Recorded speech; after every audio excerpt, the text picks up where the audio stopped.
नमस्कार। जैसे कि आपने थंबनेल तो देख ही लिया होगा, राहु हुआ बेकाबू।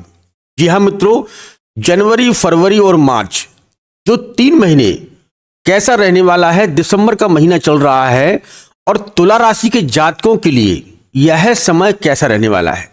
राहु पर मैं एक वीडियो बना बना कर डाल रहा हूं क्योंकि राहु कलयुग में सबसे महत्वपूर्ण ग्रह है और इस समय शतभिषा नक्षत्र में चल रहा है, यानी कि अपने उच्च के नक्षत्र में इस समय राहु का गोचर हो रहा है। तो तुला राशि के जातकों के लिए यह समय कैसा रहेगा, अवगत यह वीडियो मैं जब बना रहा हूं उस दिन है 9 दिसंबर। यह वीडियो आपको जनवरी, फरवरी या मार्च तक मिले तो इसे आप जरूर वॉच करना। सिर्फ 5 से 10 मिनट का समय निकालकर आप अपने बारे में बहुत कुछ जान सकते हैं। तो दोस्तों आइए अवगत हम आपको आज राहु के बारे में बताएंगे, क्योंकि इसके प्रभाव को अगर आपने जान लिया तो अवगत जो समय है आपका आने वाला है, क्योंकि राहु 2 दिसंबर 2026 तक अपने ही नक्षत्र में रहेगा। और आप लोग राहु के बारे में जानते ही हैं कि राहु सब कुछ दे सकता है। राहु वो चीजें दे सकता है जो कल्पना से परे हो, इसीलिए कहते हैं राहु हुआ बेकाबू। तो जानते हैं राहु की दृष्टियों के बारे में, राहु का कहां कहां प्रभाव पड़ रहा है और राहु के साथ में कौन से ग्रह नहीं होना चाहिए और कौन से ग्रहों का मेल होना चाहिए, तब अच्छे रिजल्ट प्राप्त होते हैं। इससे पहले मैं अपना इंट्रोडक्शन दे दूं। मैं हूं पंडित राजू पाठक और आप देख रहे हैं अपना यूट्यूब चैनल, जिस पर आप सभी का प्यार, आप सभी का सपोर्ट बहुत मिल रहा है। तो दोस्तों अब बात करते हैं तुला राशि के बारे में। कैसा रहने वाला है जनवरी, फरवरी और मार्च, ये 3 महीनों को लेकर इसलिए चल रहा हूं क्योंकि राहु का मैंने ये 3 महीनों में बांटा है। मार्च तक के लिए अपडेट आपको हम देने वाले हैं, अवगत ये समय आपके लिए कैसा रहने वाला है। पहली बात तो राहु आपके तुला राशि के जातकों के पंचमेश में बैठा हुआ है, यानी कि किस घर में, संतान पक्ष में बैठा है। तो जिन लोगों की संतान अगर बहुत बाहर जा रहे हैं या बाहर कुछ योजनाएं बनाने के लिए गए हैं या पढ़ाई लिखाई के लिए गए हैं या जाना चाहते हैं, मेरी बात को समझना, जिनकी संतान है उनके लिए बहुत अच्छे अवसर आपको मिलते हुए दिखाई दे रहे हैं। या जो युवा है जिनकी राशि तुला है और तुला राशि के पंचम भाव में राहु इस समय कहीं ना कहीं सोशल मीडिया या जो लोग इंजीनियर या सॉफ्टवेयर या मेडिकल लाइन से या प्रॉपर्टी लाइन से या जो भी आपका विषय हो, उसमें कहीं ना कहीं अच्छे रिजल्ट आपको देकर रहा है। क्योंकि राहु का जो है पंचमेश में बैठना संतान पक्ष के लिए अच्छा माना जाता है। लेकिन ध्यान दें, एक चीज और मैं आपको बताना चाहता हूं कि राहु के साथ में ये 3 ग्रहों की मौजूदगी नहीं होना चाहिए। इसको नोट कर लीजिएगा। बहुत से लोग आपको बताएंगे कि राहु का के बारे में सब कुछ बताएंगे, लेकिन श्रीमान हम आपको वो चीजें भी बताते हैं जो इसके साथ में नहीं होना चाहिए। कौन कौन सी? राहु के साथ ना ही सूर्य होना चाहिए, ना ही मंगल होना चाहिए और ना ही चंद्रमा होना चाहिए। ये 3 ग्रह आपके इस घर में नहीं होना चाहिए जहां राहु इस समय गोचर कर रहा है। अब गोचर के हिसाब से क्या है कि ग्रह जो है अपना अपना गोचर बदलते हैं, लेकिन अगर आप लगन चार्ट में देखें तो राहु के साथ में इन चीजों को नहीं होना चाहिए। अब बहुत से लोगों का प्रश्न आएगा कि ये आप किस हिसाब से कुंडली को देख रहे हैं, तो मैं चंद्र कुंडली के हिसाब से देख रहा हूं। ठीक है, मैंने 7वें घर को लिया है और तुला राशि बनती है, तो मैंने चंद्र कुंडली के हिसाब से इसका जो है प्रोडक्शन कर रहा हूं। तो चंद्र कुंडली के हिसाब से मैं देख रहा हूं। अब देखिए, राहु पर इन 3 ग्रहों की दृष्टि ना हो तो इसके फल देखिए। इसके फल आपको बहुत ही अल्पकाल्पनिक जो है रिजल्ट आपको प्राप्त होंगे। कैसे? राहु कलयुग में सबसे पावरफुल ग्रह माना जाता है। किस लिए? इसको भी समझिएगा। राहु वो चीजें दिला सकता है जो आपने अभी तक सोचा भी नहीं हो। कैसे? इसको समझिएगा। ऐसे राहु और राजू, तुला राशि वाले, जिन लोगों की राशियां तुला से आती हैं, आर नाम से आती हैं, उनका नाम तुला से जोड़ा जाता है। अब राजू और राहु, ये दोनों चीजों को एक साथ में जोड़ते हैं। आपने देखा होगा कि अवगत कुछ दिन पहले एक राजू नाम का एक व्यक्ति था जो सोशल मीडिया पर बहुत वायरल हुआ था। वह किसका कारण था? यही राहु का। राहु को social media, social marketing, entertainment, इनसे जोड़कर देखा जाता है। इसीलिए ये रातों रात किसी को भी वायरल कर सकता है, रातों रात किसी को भी एक छोटे से फायदान से उठाकर एक बड़े शिखर पर खड़ा कर सकता है। यही राहु का कार्य है। अवगत अभी एक हमारे पास न्यूज आई, हमने भी उसको देखा कि एक लड़का जो है विदेश में ट्रेवल कर रहा था, पैसों की बड़ी तंगी थी, पैसा नहीं था, लेकिन जिसके साथ वो बैठा था वह जर्मनी की सबसे लोकप्रिय अभिनेता थी, लेकिन उसका रिएक्शन बिल्कुल भी उसके साथ में नहीं था। और उसकी एक छोटी सी वीडियो, एक छोटा सा क्लिप उसे रातों रात वायरल कर देता है और उसे रातों रात जो है अच्छा खासा जॉब और नौकरी दिला देता है। ये क्या है? ये राहु का ही खेल है। ठीक है, राहु रातों रात किसी को भी दुनिया में सभी के सामने पेश कर सकता है और आपकी इमेज को बहुत अच्छा बना सकता है, जिससे आप रातों रात करोड़पति भी बन सकते हैं। यही राहु का काम है। और भी ग्रह हैं, सूर्य, मंगल, शनि, बुध, ये सब अपनी गति से कार्य करते हैं, अपनी गति के हिसाब से रिजल्ट देते हैं। राहु गति के बाहर, मतलब सभी सीमाओं को लांघ जाता है। यही राहु का काम है। अब देखते हैं कि राहु के पास 3 दृष्टियां होती हैं। ठीक है, कौन कौन सी? 5, 7 और 9। तो राहु की दृष्टि कहां पड़ रही है, इसको देखते हैं कि 1, 2, 3, 4 और 5। पहली दृष्टि से आपके भाग्य को कनेक्ट कर रहा है, यानी कि ये आपके भाग्य में, क्योंकि यह देखा जाए तो 9वां घर है आपकी की कुंडली का, लेकिन यहां इस पर देखा जाए तो 3 बना है, तो बुध का सपोर्ट भी मिल रहा है। तो राहु का कनेक्शन बुध से भी अच्छा होता है और गुरु से भी सम संबंध होते हैं। तो जिन लोगों की राशि तुला है उनके लिए भाग्य के दरवाजे अधिकांश इन 3 महीनों में खुलते हुए दिखाई दे रहे हैं। चाहे आप नौकरी करते हो, चाहे आप व्यापार करते हो, या किसी भी इंडस्ट्री से जुड़े हो, या आप राजनीतिक क्षेत्र में हो, आपका नाम राहु जो है बहुत ऊंचा कर सकता है या बहुत अच्छी उपलब्धियां दिला सकता है।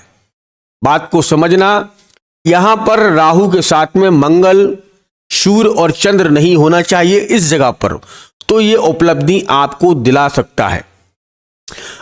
अब देखें कि इनकी दूसरी दृष्टि कहां है राहु की। तो दूसरी दृष्टि अभी पड़ेगी, यह है आपका भाग्य का और यह है आय का, और यहीं पर बैठे हैं केतु महाराज। यह आय का स्रोत है और केतु, राहु की दृष्टि आय के स्रोत पर भी बनी हुई है। तो राहु की दृष्टि जब आय के स्रोत पर बनती है तो आप विश्वास नहीं करेंगे कि धन कहां से आ रहा है। या मुझे आप कमेंट बॉक्स में लिखकर बताना कि आपके पास जब जरूरत होगी उस समय आपको धन अर्जित हो जाता है। कहां से हो जाता है ये आपको भी पता नहीं है। आपको मुसीबतें आती हैं, परेशानियां आ रही हैं, लेकिन जब धन की आप बारे में सोचते हैं या कोई जरूरत होती है, बड़ी मुश्किल में फंसे होते हैं, तो धन की व्यवस्था अपने आप हो जाती है या नहीं हो जाती है, मुझे कमेंट बॉक्स में लिखकर बताना। आपकी हर एक डिमांड जो है अंतिम क्षण में पूरी हो जाती होगी। यह राहु का ही कार्य है, यह राहु ही करवाता है। जब अंतिम क्षण में आपको जरूरत होती है तो भाग्य के आय के साथ में जुड़ जाता है।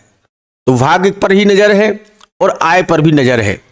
ठीक है, तो ये आपके भाग्य को भी और आय को दोनों को बढ़ाता हुआ दिखाई दे रहा है। अब इसकी तीसरी नजर मैं देखता हूं, तीसरी दृष्टि को कहेंगे तो कहां पड़ रही है। तो तीसरी दृष्टि आपके लगन भाव में ही पड़ रही है। 5, 2, 7, 2, 9। ठीक है, ये 7वीं दृष्टि हुई और ये 9वीं दृष्टि हुई। और 9वीं दृष्टि से आपके लगन भाव पर, यानी कि आपके चंद्र कुंडली के फर्स्ट हाउस पर ही पड़ रही है। तो यहां से कॉम्बिनेशन बहुत गजब का बन रहा है, क्योंकि इस राशि का स्वामी, यानी कि आपकी राशि का स्वामी भी शुक्र देव है। और शुक्रदेव से राहु के कनेक्शन बहुत ही मित्रता रहते हैं, क्योंकि शुक्रदेव को भी राक्षसों या दैत्यों का देवता माना जाता है, उनके गुरु माने जाते हैं। और यह ग्रह भी राक्षस प्रवृत्ति का है। ठीक है, आपने जो कथा सुनी होगी कि यह राक्षस था लेकिन जिद्दी है, जिद्दी होने के कारण यह अमृत पान करने के लिए देवताओं के बीच में बैठ गया था। इतना जिद्दी है, अमृत पान करने के लिए अपना सिर भी कटवा दिया था। यह है राहु, ये कुछ भी करवा सकता है, कुछ भी।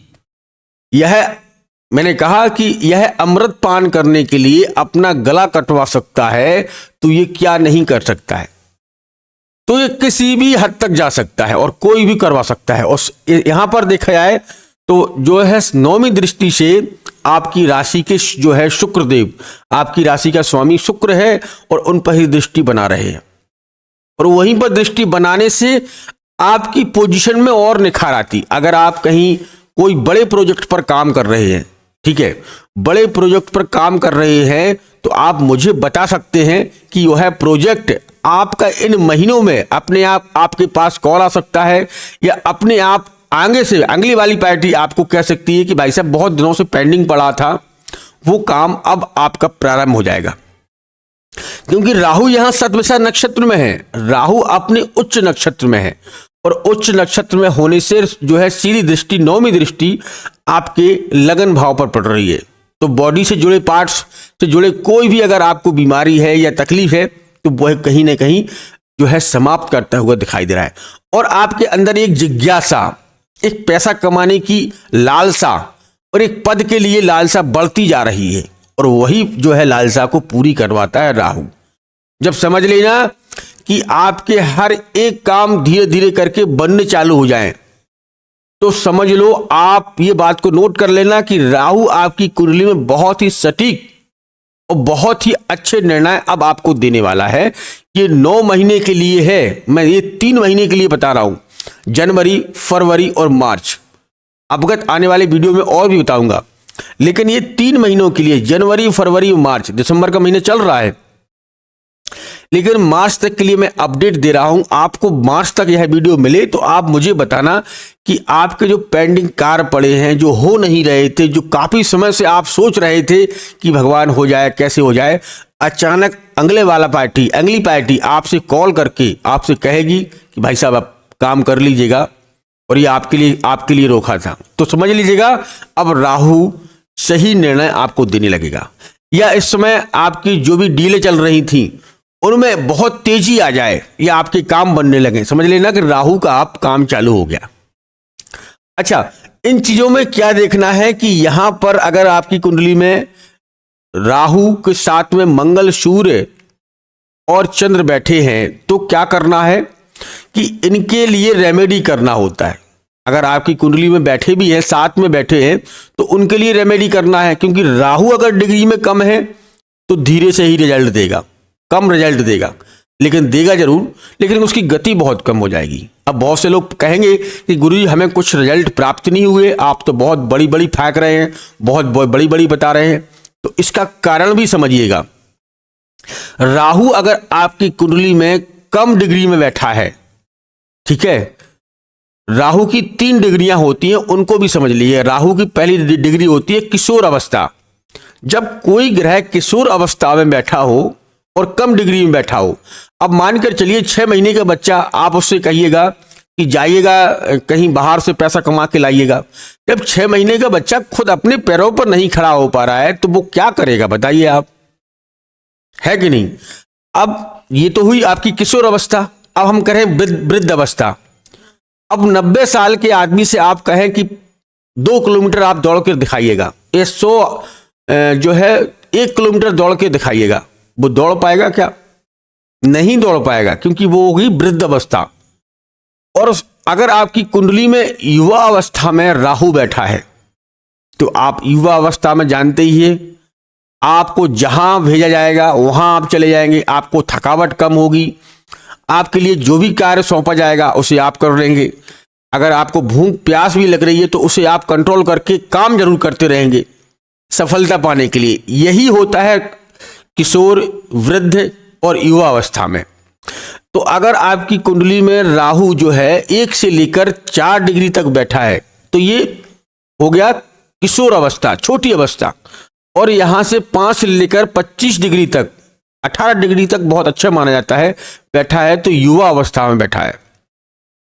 और अगर 22 से लेकर 30 डिग्री तक जाता है तो हो गया किशोर अवस्था।